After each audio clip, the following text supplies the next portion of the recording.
اچھا علامہ صاحب، ایک بات اور دیکھنے میں آئی ہے کہ گزشتہ کچھ سالوں میں کچھ لوگوں نے اس سوال اور اعتراض کے طور پہ اٹھانا شروع کر دیا کہ آپ لوگ عید میلاد النبی کا لفظ کیوں استعمال کرتے ہیں؟ ایک تو ولادت ہے، ٹھیک ہے، ایک صبح بہارہ کا الفاظ بھی استعمال کیا جاتا ہے، اور لوگوں نے جو ہے اس پہ ایک اعتراض اٹھانا شروع کر دیا کہ مسلمانوں کے لیے تو صرف دو عید ہیں جس کا ذکر کیا جاتا ہے، اور عید کا لفظ خاص ان دو عیدوں کے لیے ہی استعمال کیا جائے گا۔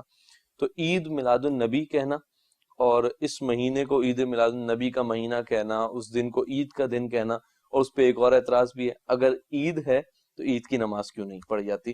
تو اس کا بھی کوئی اگر جو ہے خیر حاصل جواب ہو جائے، کیونکہ لوگوں میں یہ بہت اعتراض اٹھایا جاتا ہے اور پھر لوگوں کے ذہنوں کو خراب کرنے کی کوشش کی جاتی ہے۔ اتنا پیارا مہینہ، اتنی خوشی کا دن، اور اس کے حوالے سے اس طرح کے اعتراضات اٹھائے جاتے ہیں۔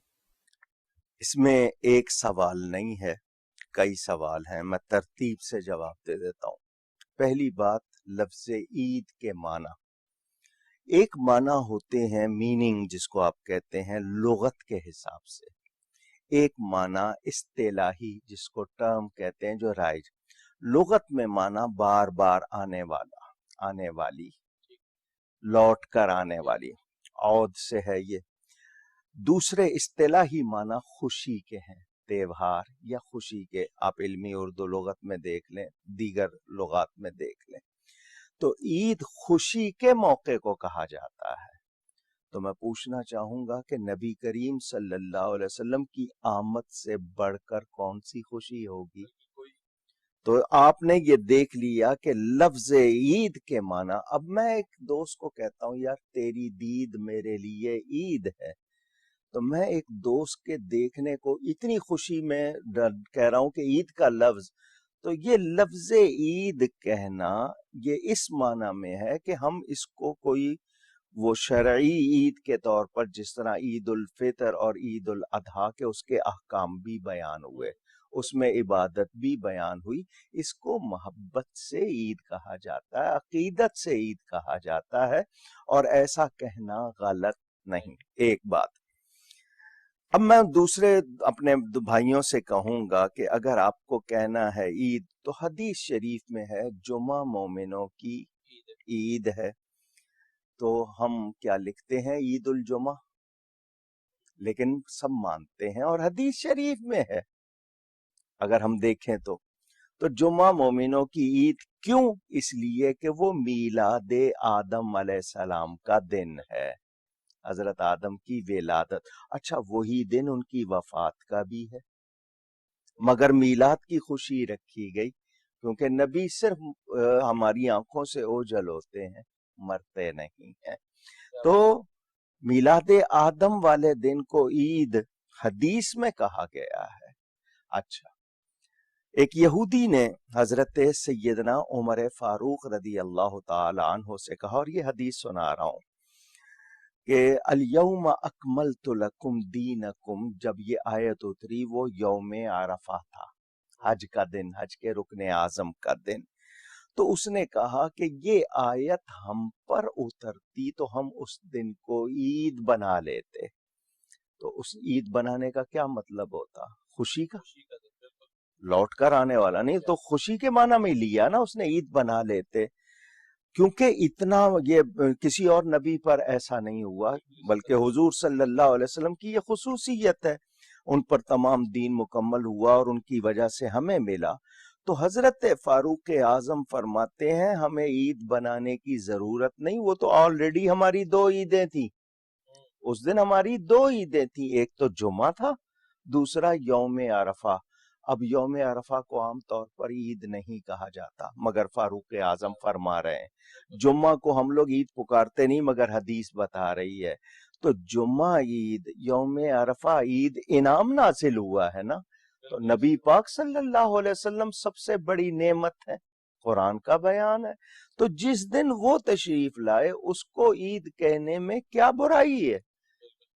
اگر دیکھا جائے تو اس کو میں کیا کہوں، وہ عید ہے اور سب سے بڑی عید ہے، بلکہ وہ عید ہے کہ اگر وہ نہ ہوتی تو کوئی اور عیدیں نہ ہوتی، نہ عید منانے والے ہوتے، کیونکہ عید الفطر حضور کی برکت سے ملی ہے، عید الاضحیٰ حضور کی برکت سے ملی ہے، اگر حضور صلی اللہ علیہ وسلم نہ ہوتے تو یہ عیدیں کہاں ہوتی ہیں اور یہ سب کچھ. اچھا پھر قرآن، آپ نے حدیثیں سن لی. اب میں آپ کو حدیث کے حوالے سے قرآن سے بھی بتا دوں. عید کے حوالے سے عید کا لفظ قرآن میں بھی آیا ہے، سورہ مائدہ میں ہے. حضرت عیسیٰ علیہ السلام دعا کر رہے ہیں، یا اللہ ہم پر آسمان سے مائدہ اتار. اللہم ربنا انزل علینا مائدۃ من السماء تکون لنا عیدن. عید کا لفظ قرآن سے کہ اے اللہ ہم پر بلندی سے، اونچائی سے مائدہ، پکے پکائے کھانوں کا دسترخوان اتار تاکہ وہ ہمارے لیے عید ہو جائے. یعنی جس دن نعمت اترے، نبی دعا کر رہے ہیں وہ دن عید کا دن ہو جائے، اگلوں کے لیے بھی پچھلوں کے لیے بھی. تو مائدہ اترنے کا دن، نعمت کا دن، تو نبی پاک صلی اللہ علیہ وسلم کی تشریف آوری کا دن صرف عید کا نہیں بلکہ سب سے بڑی عید کا دن.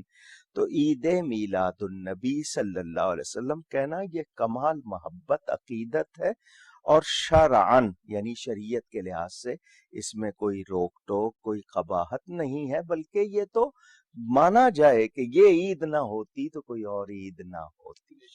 اب وہ لوگ جو اعتراض کرتے ہیں کہ اس کو عید نہ کہا جائے، میں ان سے یہ کہوں گا کہ آپ کے اس اعتراض کی کوئی بنیاد؟ کیا آپ کو نبی پاک صلی اللہ علیہ وسلم کی آمد کی خوشی نہیں؟ کیا آپ نبی پاک صلی اللہ علیہ وسلم کو سب سے بڑی نعمت نہیں سمجھتے؟ یا یہ کہ نبی پاک صلی اللہ علیہ وسلم کی تشریف آوری کی وجہ سے کائنات میں جو بہاریں آئی ہیں یا نعمتیں ہمیں ملی ہیں ان کو نہیں مانتے؟ کون سی وجہ ہے کہ آپ اس کو عید نہیں کہنا چاہتے؟ اس کو عید کہنے والی ہستیاں کتنی ہیں؟ لفظ میلاد کے حوالے سے ترمذی شریف میں بابو میلاد النبی صلی اللہ علیہ وسلم موجود ہے، پورا ایک چیپٹر حدیث کی کتاب میں. اور عید کے لفظ کیا عربی شاعری میں اس زمانے کے نہیں ملتے؟ اگر آپ کو علم نہیں ہے تو ضرور پڑھیے، لیکن یہ اعتراض یہی بتائے گا کہ آپ کو نبی پاک صلی اللہ علیہ وسلم کی آمد کی خوشی نہیں ہے. اب البدایہ والنہایہ میں ہے، میرے نبی پاک صلی اللہ علیہ وسلم کی تشریف آوری کے دن سب نے خوشیاں منائیں، حوروں نے، غلمان نے، فرشتوں نے، پرندوں نے، چرندوں نے. صرف شیطان کو خوشی نہیں ہوئی، وہ رویا. تو اس سے پتہ چلا کہ یہ وہ موقع ہے کہ ساری کائنات کو خوشی ہوئی. تو ہمیں بلا شبہ یہ آمد مصطفیٰ کا جشن منانا چاہیے، شکرانے کے طور پر بھی، عقیدت و محبت اور تعظیم کے طور پر بھی. کیونکہ وَمِن تَعْظِيمِهِ عَمَلَ الْمَوْلَدِ، یہ تفسیر روح البیان میں بھی ہے کہ ہم جو میلاد منائیں یہ حضور کی تعظیم ہے. تو ہمیں شکر بھی ادا کرنا چاہیے، اعتراض نہیں کرنا چاہیے، بلکہ اعتراف کرنا چاہیے کہ کتنی بڑی راحت ملی ہے.